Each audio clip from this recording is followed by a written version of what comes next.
Yo, what is good? What is going on? And welcome back to another video. So yeah, man, it's day 320 days of no fap, and of course semen retention. But yeah, man. So I received a really interesting comment. Sorry, I like glanced it over this morning. I responded to it, but again, like it was neither here nor there. But the gentleman was like, "Stop the cat," about the wet dreams, and I'm like, that's not really what this whole journey is about. But okay, cool. But I mean, I just simply responded. I was, I kind of laughed, and I was like, well, I'm just simply saying, in my experience, this hasn't happened for me yet, but that's okay. You know what I mean? Because like this is not the, you know, how many wet dreams can you have on semen retention? This is just about going through semen retention and what my experience has been on the day to day, which 99% of it has just been my personal growth. I mean, the urges and all the other shit, that was in the very beginning, But again, like I said, I've learned that yes, a lot of people have experienced wet dreams while on semen retention. For me, like I said, I haven't yet because I do still kind of expect it to happen. But at the same time, if it never does, then for me, I understand it never happening simply because even during puberty, it never actually happened. Like, imagine being, 13, 14, talking with the guys in school about wet dreams, wet dreams, wet dreams, and you don't know what the fuck that means. And it's like you jump into the conversation talking about, yo, like that be happening to y'all too? They like, hell yeah, I wet dreams all the time, bro. Y'all thought I was the only one, cause like, yeah, like you be in your dream, and next thing you know, you stand at the toilet, you know what I mean? Then you go to piss, then you realize you done pissed all over. Nigga, that ain't what the fuck we talking about. I'm like, So yeah, you see what I'm saying? Like that's what I thought a wet dream was, bruh. You feel me? So yeah, it was just like, yo, oh shit. You know what I mean? It was like that Squidward, no, not Squidward, the Krusty Krab, Mr. Crab meme, or SpongeBob meme. One of them three characters where like the room gets all hazy and shit around them. Like that's literally what the fuck happened to me, bro. It's like, yo, shit. Like you said wet dream. I was in a dream and I got wet, motherfucker. Not realizing they meant like ejaculation and it was a highly sexual dream. Like I've had sexual dreams. Like I had literally, well, at least, yeah, throughout my life, I've had dreams that were very sexual in nature, like usually like right before you get the titty in your mouth, suddenly you wake up, you're like, no, go back to sleep, go to bed, go back. You know what I mean? It just never happens, you know what I mean? But yeah, like I've had other dreams where, I've engaged in sexual activities, but like it never led to like finishing. You know what I mean? Like that's just not what's happened for me, but that's okay. Like we all experience life the same, but also differently, right? So either way, yeah, man. Yeah, it was day 320. Definitely started off the day. All right, so of course, as y'all know, I had to take my homegirl to work. Took her to work. Boom. Came back. I was trying to go back to sleep for a little bit, but I was kind of like in and out of sleep. But at the same time, I was so like I would lay down, but I knew I only had maybe like 2.5 hours left because it was about 3:30 by the time I got back home. I knew I had about 2.5 hours left because I'm like, damn, I got to get up by like 6, make sure I get all my stuff ready for work because I got to go pick up my daughter from her mother's house so I can, bring her to school or at least make sure I'm the first in line so that once soon school opens at 7 o'clock, she can hop out the whip and I can still make it to work on time because I got to drive. So I'm on the north side of the airport. I have to drive all the way to the south side of the airport to the employee parking lot, hop in the shuttle to then come back to the airport so I can start my shift. So in any case, excuse me. So yeah, so it was just a lot going on. So I'm in and out of sleep.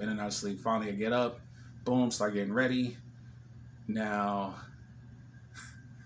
I get to my daughter's mother's house and I called her because her whole thing was, hey, I need you to bring baby girl to school because she had some patients she had to take care of but she had like some super early appointment scheduled that day. I mean, got a text message that's like, yo, listen, I start at 6:45. I need I need you to take care of this. I'm like, yo, don't worry, I got it. You know what I mean? Because we like I said, we co-parent so well. Like it's really dope. So in any case, I call her. It's like, ring, ring. She talking about, hello. I'm like, yo, what's up? You sleep? She was like, wait, what time is it? I'm like, my nigga, it's 6:34. She was like, oh, I'm so sorry. Like, oh my God, all right, I'll be right there. I'm like, my nigga. So in any case, she comes to the door. She wakes up my baby in a rush. So baby girl's in the bathroom trying to get ready. I'm like, yo, what's good? Like, you said you had to go to work. She was like, okay, I overslept. I'm so sorry. I was like, so what time did you have to start? She was like, well, no, like my first appointment's at 7, but I said I had to get there at like 6:45. I'm like, okay, that makes sense. I'm like, well, what the fuck, yo? She was like, okay. I was like, what, you just got people sitting there? She was like, well, no, like they're coming, but clearly I'm going to be late. And I was like, well, I can't take her to work. I mean, I was like, I can't take her to school because I'm going to be late for work. Like literally, once 7 o'clock hits, it's so many cars and buses lined up. Like it takes at least 30, 40 minutes for you to just kind of go around in the line. So in any case, I was like at first I was upset and annoyed. Like I'm gonna keep on it. I was. And there was a point in time where I know I would have been just like digging at her like, yo, you're inconsiderate, you're this, you're that, but I didn't do none of that shit. I didn't. I mean, yes, I felt it on the inside, and it was just like, yo, this motherfucker, like, she always late for shit, always. But that was neither here nor there, right? Regarding that situation, it was just, yo, we're both about to be late. I can't drop her off. She's gonna be the one dropping her off, but we need to make sure our daughter's ready for school. So then, literally, she was like, don't worry. She was like, yeah, listen, I'll just take her so that you're not late. So yeah, you can just leave. And I was like, no. I said, I was like, there's nothing in her book bag. I was like, where's all our school supplies? So boom, I grab baby girl's book bag. I just start packing it up. School supplies. So then she's getting her dress. She gets her hair done. Then I look at the outfit. I'm like, yo, why you got to dress like that for first day of school? She's like, what? I said, you got this little old lady dress on her. I said, yo, put this girl in a normal t-shirt and pants. And she was just like, whatever. So then she goes, but she does it, right? So then I'm like, yo, like, I was like, where's her lunch? And she was just like, I got bread and peanut butter and jelly, blah, blah, blah. So then, boom, I hop in the kitchen, boom, I just start whipping that shit up, spreading, boom, peanut butter, boom, get the jelly, throw it on there. You know what I mean? Like, I made sure baby girl had a water bottle. She got fucking yogurt, applesauce. She got her white cheddar popcorn. You know what I mean? Like, yo, like, literally just teamwork, like, literally. Like, and like I said, I could have sat there and complained and then just fucking left. But it was like, I know even for me in that moment, that's just the new me operating with a very, a more so go with the flow type of thing. But more importantly, going back to something that I've said in the very beginning, that we are fixers, right? So of course, couldn't necessarily fix the issue of her getting up late, but to be able to fix the situation of just getting the other half of everything else needed done, so that all she had to focus on was just our daughter and getting her ready. You feel me? And just being able, like I said, just to hop in the kitchen, do what I got to do, get this, get that, make sure all her school supplies were in order. Then she was asking me about the homeroom number. I'm like, I don't know, but I was able to log in online and get that. So she came up with the idea of making like an index card, because the kids don't get their ID with all their homeroom information and stuff on it until after completing your first day. So I wrote on a index card, her name, grade 2, wrote the teachers' names on there because she has 2 teachers that she reports to, and then I put the homeroom number on there. So in any case, I'm speeding to work, like I'm speeding to work, because we both left the house at like 7:15 ish, and it's like I got to make sure I'm at the employee parking lot no later than 7:30. I mean, technically I would say at the latest 7:45, but that's literally me speeding to park the car, and then I immediately hop on the bus, So in any case, she ended up calling me, and of course she was all proud and excited. She said, oh my gosh, she said, this teacher like just flipped out. I said, what are you talking about? And she was like, no. She was like, I dropped Gabby off. And the lady was like, okay, young lady. She said, so whose class are you in? And she said, and of course, Gabby, with her little tude, just gives her the index card. She was like, here. And she said, when the lady read it, she said, yo, she screamed. She got so, she said, oh my God, you are so prepared. Yes, honey, let's go. So, of course, my little girl, she got all proud and excited and stuff. So, yeah, like it was a cool moment. I mean, I'm mad I missed it, but either way, I had to get to work. I had to. But speaking of work, though, yo, like, I had a really amazing moment with a passenger today, and it was just such a genuine, heartfelt moment. And that bass loud as fuck, like that shit shook the room. All right, but yeah, it was such a beautiful and genuine moment, because again, as you get into this space of just your energy and just what you establish for yourself, and as you have this overflow of just positive, beautiful energy, and you are just grounded, you are centered, and you are not worried about judgment of anything. Like you are living so authentically, just as yourself. You're in your space, and it's dope because, like I said, people will want to be a part of that. But I was getting ready to leave work. So of course I made sure I had all my stuff on, and I step out the break room. And from where I was in the terminals, I was in like this tunnel which is connected from the C North terminal to the B terminal. So in any case, there was a gentleman, older gentleman. He had on like gray sweats kind of, and like a matching gray shirt. And he had these two mesh bags. Like, one bag had like all kinds of medicine and shit in it. It was like the weirdest thing. But he said, hey, excuse me. I was like, yeah, what's up? He's like, do you work here? And I was like, yeah. And he's like, okay. So he rummages through his pockets, pulls out his boarding pass. It says C9, or as I say, Charlie 9. So I was like, yeah, your gate's back this way. He's like, oh, okay. I said, yeah, come on. I said, I'm headed that way. He was like, oh, thank you so much. So I said, no problem. So we're walking, and he ends up standing like right next to me, and he's like, man, I almost went somewhere else. I said, yeah, you almost ended up in a totally different terminal. I said, but no worries. He was like, yeah, I never. He's like, I don't fly, and I was like, you scared to fly? He's like, no, it's just I couldn't do much with my life. I said, what are you talking about? He's like, I just spent the last 34 years in jail. I was like, wait, what? He was like, yeah. He's like, I've been locked up since 1987. And I was just like, oh, wait, are you serious? And he was like, yeah. And I was just like, wow.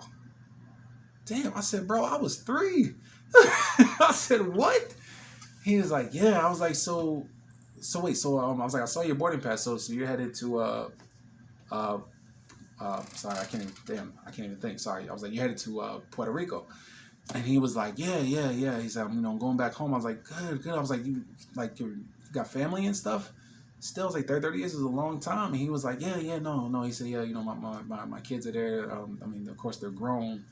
But yeah, there are people waiting on me. I said, man, that's beautiful, man. I said, I'm so, like, I'm genuinely happy for you. And I was, like, and I know he felt that. And I could see him getting kind of emotional about it. And I of course I had to make a joke after that. I was like, bro, listen, can't have 2 grown ass men in here crying, boo-hooing and stuff. I said, come on, man, let's go.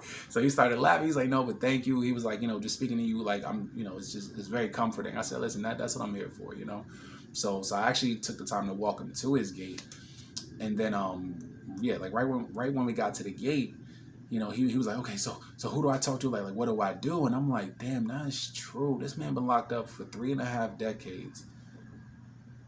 Like, and he even told me while he was on the bus, he was just shaking. I said, wait, so when'd you get out? He said 8 o'clock this morning.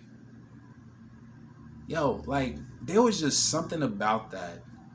And the fact that I was one of the people interacting with him throughout his day as he's back into society, I was just genuinely honored. Like, even now it makes me emotional, just thinking about it. It's like, damn, with everything I went through today, from every decision that I made, led me up to that very moment to where I get to be part of your day and your life as you are reintroduced to the world 35 years later. Like, yo, like, man came out into the world with apps and smartphones and self-service this and a pandemic. You see what I'm saying? Like, oh, like crazy, but it was even, I was even happier for him, that he was going to go back home to family. I said, man, now you get to have a real home cooked meal. Some some pernil and arroz con gandules. He was like, yeah. You know what I mean? So I mean, it was just such a great conversation. But again, just vibrating, just higher in life and just appreciating little moments like that. You know what I mean? Because anybody else probably would have just been annoyed. Like, here we go, another fucking passenger asking me questions. But it was like, nah, like, just taking the time to help out, and just the fact that he was willing to share his story, and he wasn't.